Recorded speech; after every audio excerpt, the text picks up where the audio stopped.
Why do so many of us have dreams that die? And why would God give us personal dreams for our lives? What I want to talk to you about today in Why Dream is this idea that you and I were created in the image of the greatest dreamer ever, God Himself. He's given us a desire, a capacity to dream that, in fact, if we don't, Proverbs tells us we begin to die. Our hearts begin to get sick, and our lives are filled with toxin. When hope is deferred, our lives begin to generate a destructive internal dialogue, internal world. And then we begin to spew it out of our mouth in the form of hopelessness, discouragement, and we get it on the people around us. I mean, when young people get around us and we have become sick with hopelessness around our own dreams, we try to calm them down. We try to get them to, stop being so hopeful. Stop, you know what, you're just going to set yourself up for a fall if you keep hoping like that.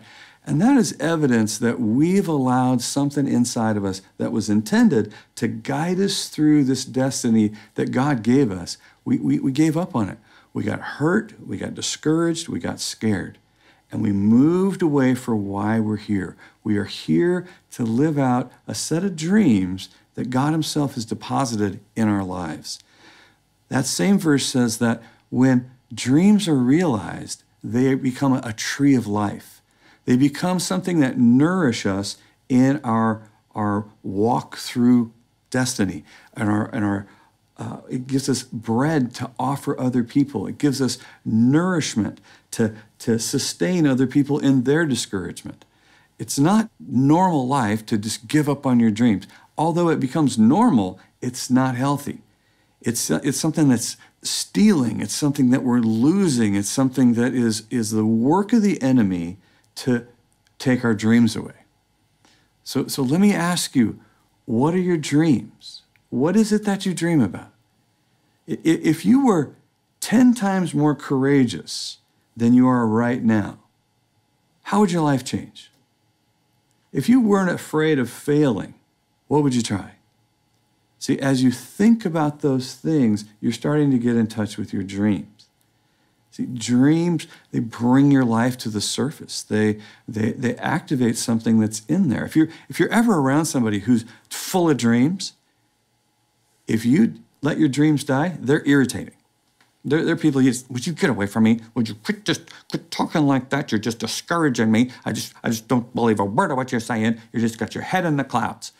That is evidence that you've let your dreams die. And it's vital for you and I to understand that God put dreams in your life so that your purpose for being here will be on display. See, you have different dreams than I have. You have, some people dream of dancing, and ballet, and more power to you. But I want to race. I want to race a car. I want to go fast. I don't have any dream at all to be dancing around in front of people in my leotards. I don't. And there's nothing wrong with me for not wanting that dream, and there's nothing wrong with you for wanting that dream. It just makes this clear distinction between who we are. We're so different. Some people just want to run around the world and tell everybody about Jesus, and they just got a dream to be viewed by 1 million people, and all of them come to know Jesus. And other people have a dream to see people love each other and stay married for their entire life and have families that do the same. And different dreams for different people. Doesn't make one evil, doesn't make one great. It just makes them different. And that's what I want you to realize, is that your dreams, your unique individual dreams, are yours, put there by God, so that we can all see why you're here. Look at how much you love that. Look how much passion you have for that. Look how much energy you would be willing to pour into becoming great at that. That is evidence that you were put on this planet for that reason. A lot of people, they treat God like he's got better things to do than father them. You know, how many of you have children?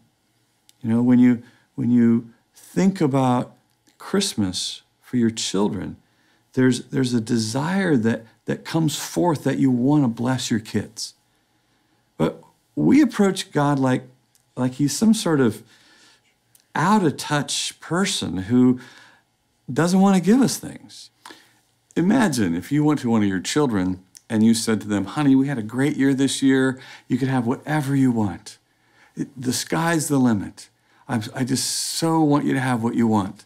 And your child's response to you was, oh, Father, not my will be done, but your will be done. You would think, oh my gosh, what? No, you don't understand. No, I want you to have whatever you want. Please tell me what you want. What do you want? Father, lead me not in temptation, but deliver me from the evil. Honey, what happened to you? Have you been going to church? Where did you learn to see me like that?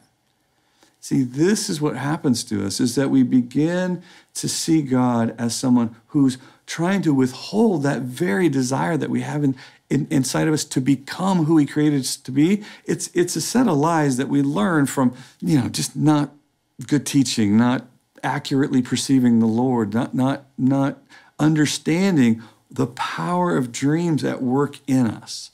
And so I want my child to understand, and the Father wants us to understand, that his heart really is to provide us with the desires that put on display why we're here. Now, we know how to give good gifts to our children. We are going to find out what our kids want, and we're going to each one individually. We're not giving all of them the same thing. We're giving each individually what it is we know is the desire of their heart. We who are evil know how to give good things. How much better at is he than we are? See, this is something that we have to embrace. We have to get into our heart and settle that he understands those dreams that you have. He put them there. The success of those coming forth and being nurtured are the success of you actually living the destiny you were created to live.